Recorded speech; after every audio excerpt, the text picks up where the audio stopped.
नमस्कार, मैं हूं संजय शर्मा। आप देख रहे हैं 4 PM न्यूज नेटवर्क।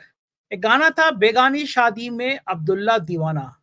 ट्रम्प साहब की हालत वैसी हो गई। न्यूयॉर्क टाइम्स और CNN ने पोल खोल दी कि अमेरिका के हमले में ईरान के परमाणु संयंत्र को कोई नुकसान नहीं पहुंचा। अब ट्रम्प साहब आए शाए बक रहे हैं कि न्यूयॉर्क टाइम्स झूठा है, CNN झूठा है। लेकिन ट्रम्प साहब, आप कितने सत्यवादी हरिश्चंद्र, ये पूरा देश और पूरी दुनिया जानती है। मैंने अभय दुबे जी से पूछा कि इस झगड़े का कारण क्या था। आखिर ट्रम्प साहब को इतनी सूझी क्यों, और अब ट्रम्प साहब के पास बचाव का रास्ता क्या है। क्या ईरान और इजराइल शांत हो गए हैं या एक युद्ध और भड़केगा। पूरी दुनिया के हालात क्या हैं। और मैंने अभय दुबे जी से पूछा कि जब आज आपातकाल की बातें हो रही हैं, कल पूरा दिन टीवी चैनल आपातकाल आपातकाल चल चिल्लाते रहे, तो क्या इस दौर में अघोषित आपातकाल लागू नहीं है। अखबार वाला खबर लिखे तो मुसीबत, चैनल वाला दिखाए तो मुसीबत। चैनल तो खैर दिखाते ही नहीं है। हम जैसे लोग बोलते हैं तो जितनी दुनिया की जांचें होती हैं, उन जांच का सामना करना पड़ता है। चैनल बंद हो जाता है, हमें सुप्रीम कोर्ट तक दौड़ लगानी पड़ती है। ये इमरजेंसी, ये आपातकाल नहीं है तो और क्या है। शानदार बातचीत है, अभय जी के पास लेके चलता हूँ। आपसे रिक्वेस्ट है, चैनल को सब्सक्राइब करिए, ज्वाइन करिए। चलते हैं अभय दुबे जी के पास। 4 PM न्यूज नेटवर्क में स्वागत है अभय दुबे जी आपका। एक गाना आया था, बेगानी शादी में अब्दुल्ला दीवाना। ट्रम्प साहब की हालत कुछ कुछ ऐसे हो गई है। इजराइल और ईरान के झगड़े में अपने हाथ जला बैठे। अब CNN ने और न्यूयॉर्क टाइम्स जैसे बड़े अखबार ने, जो अमेरिका के बड़े प्रतिष्ठित अखबार हैं, उन्होंने छाप दिया कि जो हमला किया अमेरिका ने, उससे ईरान के परमाणु संयंत्रों को कोई नुकसान नहीं पहुंचा। अब बेचारे ट्रम्प साहब पानी पी पी कर CNN को और न्यूयॉर्क टाइम्स को कोस रहे हैं कि ये फेक खबर चलाते हैं, ये गलत खबर चलाते हैं। लेकिन स्थिति सबकी सब के सामने है। जिस तरह इजराइल ने ईरान के सामने घुटने टेके, कुछ संधि प्रस्ताव भेजा, और ईरान ने जिस तरह अमेरिका के एयरबेस पर हमला किया, उससे अमेरिका समझ गया कि लड़ाई आगे जा सकती है, अमेरिका को फ्रंट पे आना पड़ सकता है। और इराक अफगानिस्तान में अमेरिका की भूमिका के बाद जो अमेरिका में नाराजगी है, उसको लेकर ट्रम्प साहब को लगा कि हमारी कुर्सी खतरे में ना पड़ जाए। लेकिन अब जिस तरह से वो CNN पे और न्यूयॉर्क टाइम्स पे हमला बोल रहे हैं, उसके पीछे कहानी क्या है। देखिए, कल एक टीवी चैनल पर, एक राष्ट्रीय टीवी चैनल पर मैं 2 अ, अवकाश प्राप्त शीर्ष सैनिक अधिकारियों के साथ में था। एक थे उसमें मेजर जनरल विशंबर दयाल, जो बहुत बड़े प्रतिरक्षा विशेषज्ञ हैं, और दूसरे थे मेजर जनरल यश मोर, ये भी बहुत बड़े प्रतिरक्षा विशेषज्ञ हैं। इन दोनों मेजर जनरलों ने जो बात कही, मैं उनसे बहुत प्रभावित हुआ, और मुझे लगता है कि उनको काफ़ी पूरे मसले की काफ़ी गहरी जानकारी थी। दोनों के वक्तव्य में थोड़ा बहुत फर्क हो सकता है, लेकिन मोटे तौर पर दोनों एक बात पे सहमत थे कि मध्य पूर्व में जो 12 दिन युद्ध चला, जिसके 3 प्रमुख किरदार थे, डोनाल्ड ट्रंप, अयतुल्ला अली खामेनाई और बेंजामिन नेतन्याहू। ये जो 3 किरदार थे, उसमें केवल एक किरदार मजबूत हुआ है, और वो है अली खामेनाई। केवल वही किरदार, यानी सबसे ज्यादा फायदा इस पूरे युद्ध में ईरान को हुआ है। वो दोनों इस बात को मानते थे कि ईरान ने जम के लड़ाई लड़ी, ईरान ने अमेरिका को और इजराइल को जम के जवाब दिया, और वो इस युद्ध से ईरान अपेक्षाकृत दूसरों के मुकाबले कम नुकसान से निकल आया। और अमेरिका जो दावा कर रहा है कि हमने वहां पर 3 उनके परमाणु संयंत्रों पर एक जबरदस्त हमला किया, तो वो उस हमले में जो नुकसान हुआ है, जाहिर है इतना बड़ा हमला हुआ है तो कुछ ना कुछ नुकसान तो हुआ ही होगा, लेकिन जो नुकसान हुआ है, मोटे तौर पर दूसरे भी विशेषज्ञों का ये मानना है कि इसकी ईरान 3-4 साल में भरपाई कर सकता है। सब लोग, सारी दुनिया में लोग इस बात पर सहमत हैं कि ईरान ने अपना जो 408 किलोमीटर का 60% तक एनरिच्ड, 7% तक परिष्कृत यूरेनियम था, उसको पूरी तरीके से बचा लिया है। वही असली चीज है। परमाणु संयंत्र तो बनते बिगड़ते रहते हैं। अब आप देखिए, और सबसे ज्यादा नुकसान अगर किसी को हुआ है तो इसराइल को नुकसान हुआ है। इसराइल की जो एक फौजी प्रतिष्ठा थी, वो पूरी तरह धूल धूसरित हो गई है। जो आयरन डोम वगैरह की बातचीत की जाती थी, इसराइल पे कोई मिसाइल अटैक हो ही नहीं सकता, ईरान ने दिखा दिया है कि इसराइल पे मिसाइल अटैक हो सकता है। मुझे लगता है कि पश्चिमी द्वितीय विश्व युद्ध के बाद ऐसे बहुत कम मौके हुए हैं, ना के बराबरी, जब अमेरिका के फौजी अड्डों पर कभी कोई अटैक किया गया। वो ईरान ने करके दिखाया। उसने कतर और इराक के फौजी अड्डों पर अटैक किया। तो जो अब जाहिर है कि ये जो अमेरिका की विफलता है और इजराइल की जो विफलता है और अमेरिका और इजराइल की मिली-जुली विफलता है, इसका कोई ना कोई प्रतिध्वनि तो अमेरिकी राजनीति में सुनाई देगी, अमेरिकी मीडिया में सुनाई देगी।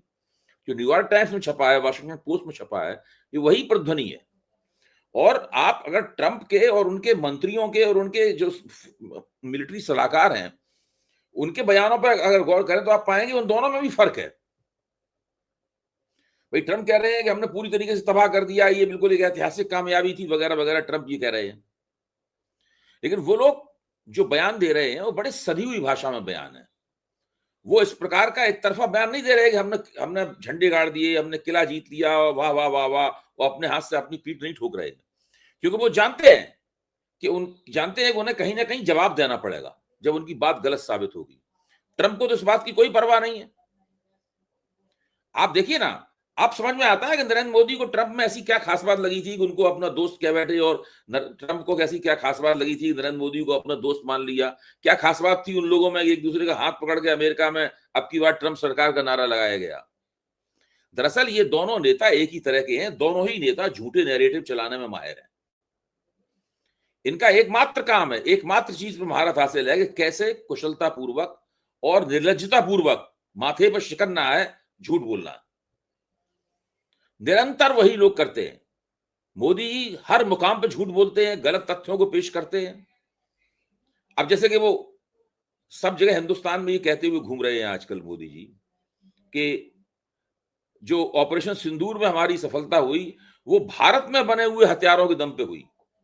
भारत में कौन कौन से हथियार बनते हैं, ये सोचने की बात है। भारत में आमतौर पे एक दो अपवादों को छोड़ के बाकी निचले स्तर के हथियार बनते हैं। राइफलें भारत में बनती हैं, गोलियां भारत में बनती हैं, गोला बारूद बनते हैं भारत में। विदेशों से टेक्नोलॉजी लेकर, कुछ पेचकश टेक्नोलॉजी का सहारा लेकर, स्क्रू ड्राइवर टेक्नोलॉजी कहते हैं, उसका सहारा लेकर कुछ मिसाइलें असेंबल की जाती हैं। ये सब भारत में होता है। अच्छा, अब आप सोचिए जरा इस बात को कि पाकिस्तान में तो कुछ भी नहीं बनता। पाकिस्तान वाले तो सब बाहर से उधार लेते हैं या चोरी और चकारी करते हैं। इस तरह पाकिस्तान का काम चलता है। और पाकिस्तान का इस तरह कोई दावा भी नहीं है कि वो हथियारों का बहुत बड़ा उद्योग पाकिस्तान में उभर रहा है, ऐसा कोई दावा भी नहीं है। तो ट्रंप साहब जो कह रहे हैं, ट्रंप को देख के मोदी की याद आती है, मोदी को देख के ट्रंप की याद आती है, ये अलग बात है कि दोनों में मोहब्बत एक तरफा है। ट्रंप साहब को मोदी से कोई मोहब्बत नहीं है, साबित हो चुका है। मोदी को ही उनसे अपनी तरफ से मोहब्बत है। ट्रंप 17 बार कह चुके हैं कि उन्होंने भारत में संघर्ष विराम कराया और टैरिफ की धमकी देकर कराया। इस 17 बार कह चुके हैं, 17 बार। मोदी जी ने एक बार भी नाम लेकर ट्रंप की आलोचना नहीं की है। विदेश मंत्रालय ने नाम लेकर ट्रंप की बात का खंडन नहीं किया है। जहां तक जो मध्य पूर्व में हुआ उसका सवाल है, सारी दुनिया के सामने बात आईने की तरह साफ है।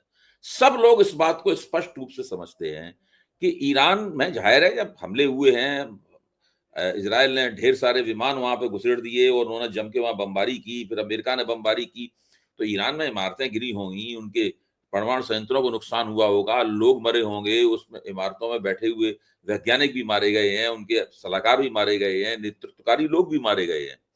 लेकिन अमेरिका को उम्मीद क्या थी? अमेरिका को उम्मीद ये थी कि जब ये लोग मारे जाएंगे तो ईरान घुटने टेक देगा।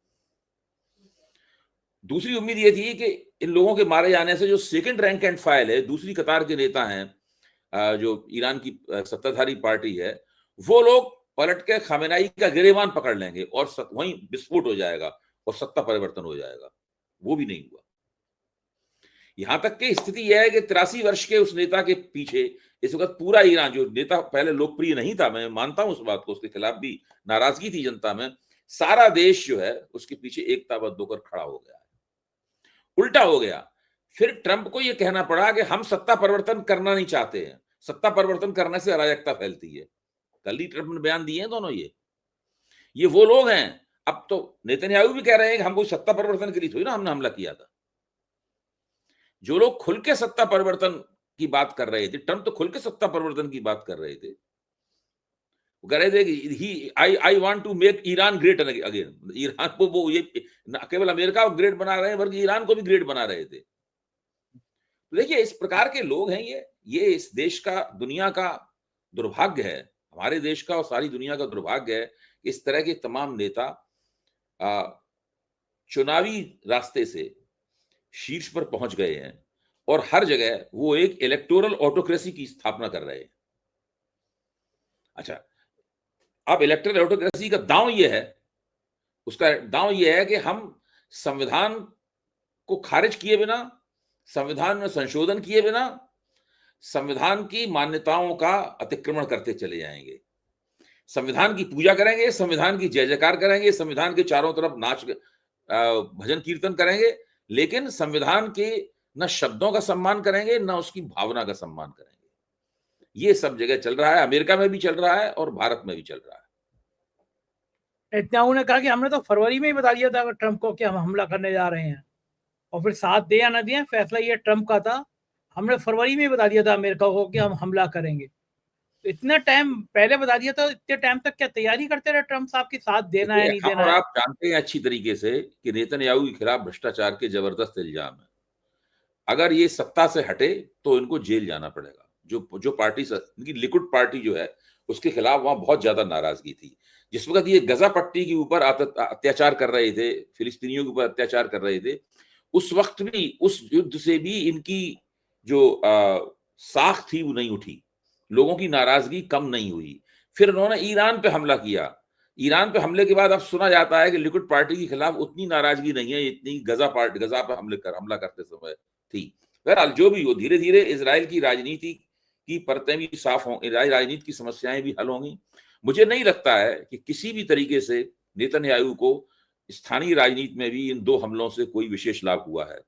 इसी तरह ट्रंप को भी जो 12 दिन का ये जो युद्ध हुआ उसमें ट्रंप को अमेरिकी राजनीति में कोई बहुत लाभ हुआ हो, ट्रंप की लोकप्रियता में 4 चांद लग गए हो, उनकी बल्ले बल्ले हो रही हो, ये स्थिति नहीं है। ये लोग किसी तरीके से झूठी बातें बोलकर, लफाजी करके, एक दूसरे को काटती हुई बातें बोलकर, बड़ी अंतर्विरोधी विरोधाभासी बातें बोलकर इसी तरीके से अपनी राजनीति में टिके हुए हैं। इसमें, इस युद्ध में मैं एक बार फिर कहूंगा, सबसे ज्यादा लाभ अगर किसी को हुआ है तो वो ईरान को हुआ है। देखो ठीक है, और ये जो ट्रंप साहब अपने लिए नोबेल पुरस्कार की शांति की नोबेल पुरस्कार चाहते हैं, कहते हैं कि मैंने भारत पाकिस्तान की युद्ध रुकवा दिया, ईरान इजराइल का रुकवा दिया। देखिए, ट्रंप की बातों को अब बहुत ज्यादा लोग गंभीरता पूर्वक नहीं लेते। इतने बार ये आगे कदम बढ़ा के कदम पीछे खींच चुके हैं।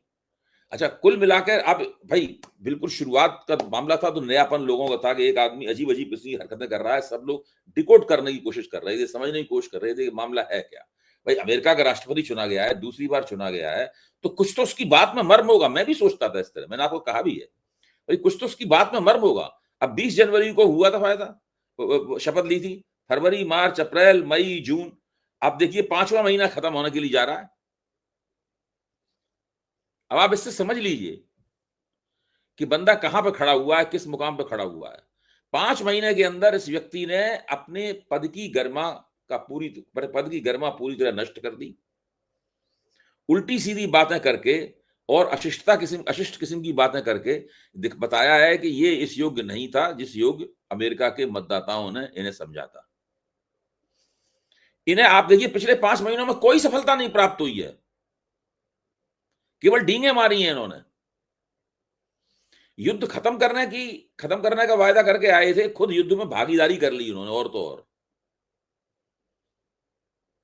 तो ये स्थिति है मैं समझता हूं ट्रंप का ग्राफ बहुत तेजी के साथ नीचे गिर रहा होगा अमेरिका में। मेरे पास कोई ऐसे आंकड़े उस सर्वे की नहीं है, लेकिन मैं अपने विश्लेषण के मुताबिक, अपने आकलन के मुताबिक ये बात कह रहा हूं।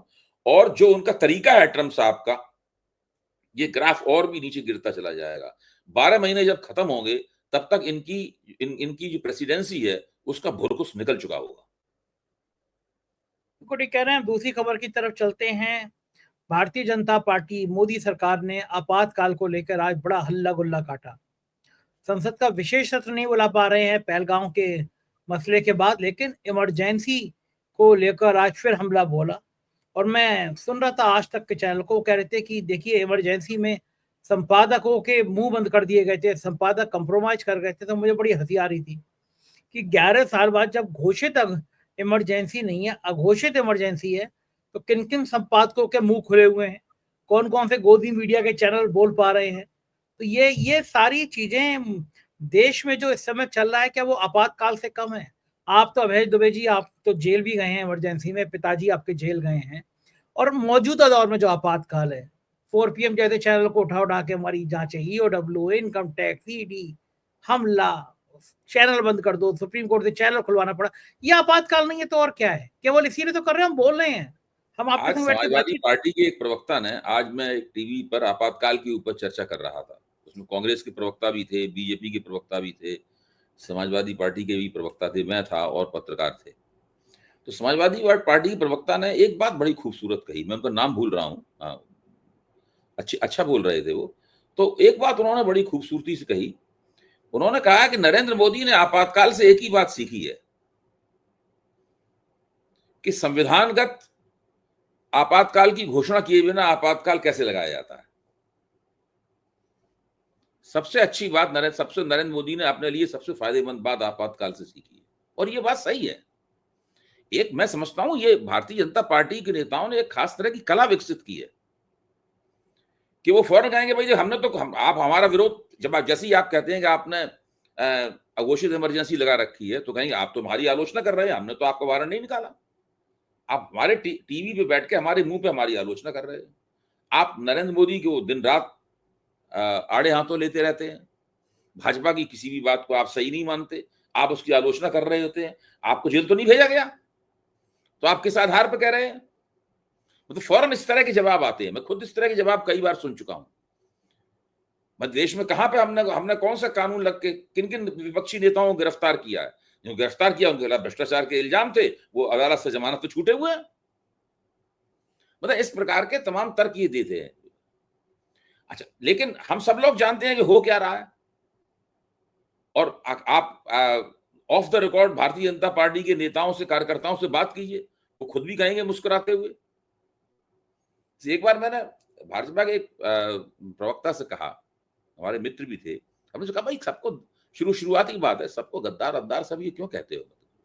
टुकड़े टुकड़े गैंग वगैरह, जब जेएनयू वाली घटना चल रही थी तो बहुत ज्यादा इन चीजों का प्रयोग होता था, नहीं ये सब क्यों कहते हो?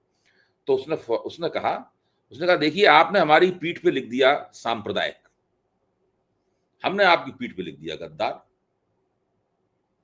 राष्ट्रद्रोही लिख दिया, ये हमारा उसका जवाब है, आपने हमारे साथ जो किया था हमारा उसका जवाब है। तो मैंने उनसे बदले में कहा कि जब हमने आपको सांप्रदायिक कहा, हमने, आप तो ऊपर से भले ही नाराजगी दिखाते थे, मन में तो आपकी गुदगुदी होती थी, आप सोचते थे कि ये बड़ा ठीक कह रहा है, बिल्कुल हम तो हैं ये। तो मैं अपने साथ अपने जो भाजपा विरोधी आलोचक लोग हैं उनसे मैं कहता भी था उनसे कि भारतीय जनता पार्टी को अगर सांप्रदायिक कहोगे तो भारतीय जनता पार्टी को आप सोच रहे हैं आप उनकी आलोचना कर रहे हैं, लेकिन वो मनी मन दुखी नहीं होते हैं, ऊपर से भले ही वो विरोध कर रहे हैं आपका, वो सोचते हैं बिल्कुल ठीक है, हम तो हैं ही ऐसे, ये तो एक तरह से हमारी तारीफ ही कर रहे हैं। तो देखिए भारतीय जनता पार्टी ने एक खास तरह की, फिर से कहूंगा, एक कला विकसित की है, इसका श्रेय उनको दिया जाना चाहिए, और वो कला ये है अघोषित इमरजेंसी लगाने की कला, art of imposing undeclared emergency. इसके ऊपर एक विशेष लेख मुझे लिखने की आवश्यकता है,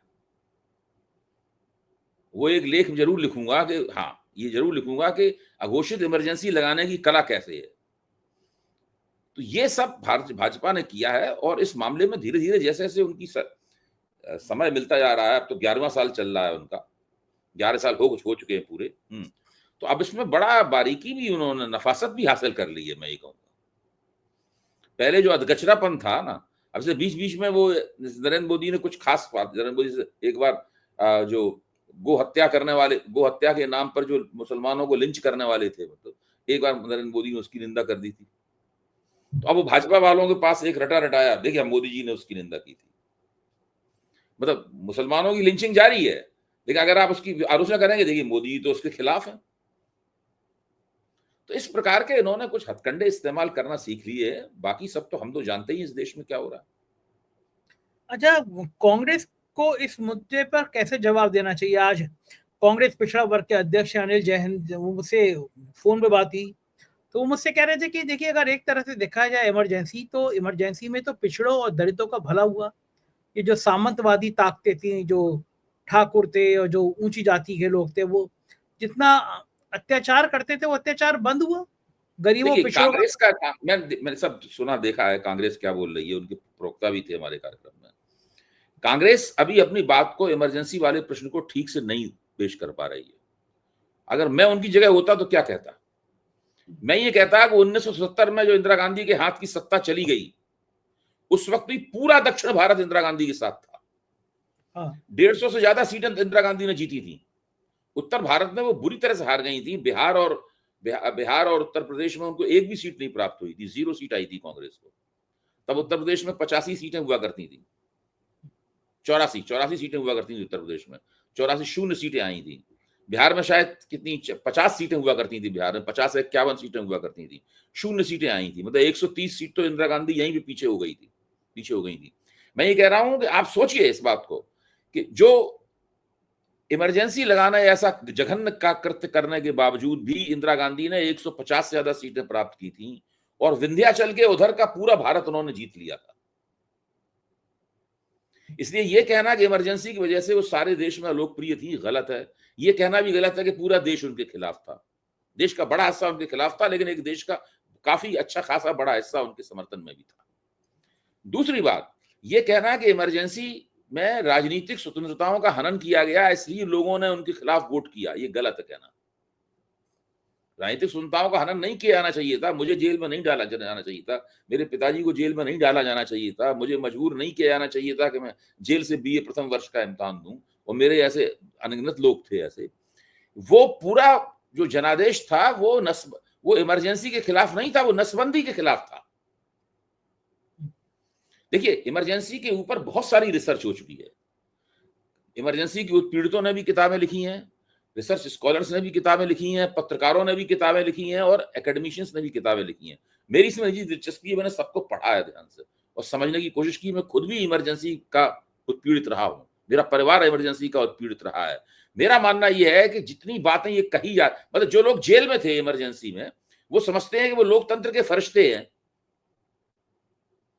आज जो अपने मुंह मियां मिट्ठू बनाया रहा है, अपनी तारीफ अपने मुंह से की जा रही है, अपनी पीठ खुद की है, चाहे वो समाजवादी हो, चाहे वो तत्कालीन जनसंघ वाले हो, चाहे सीपीएम वाले हो।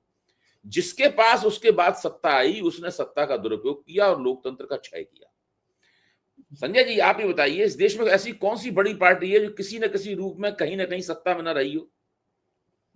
सबसे ज्यादा तो कांग्रेस ने हुकूमत की, उसके बाद भारतीय जनता पार्टी ने हुकूमत की।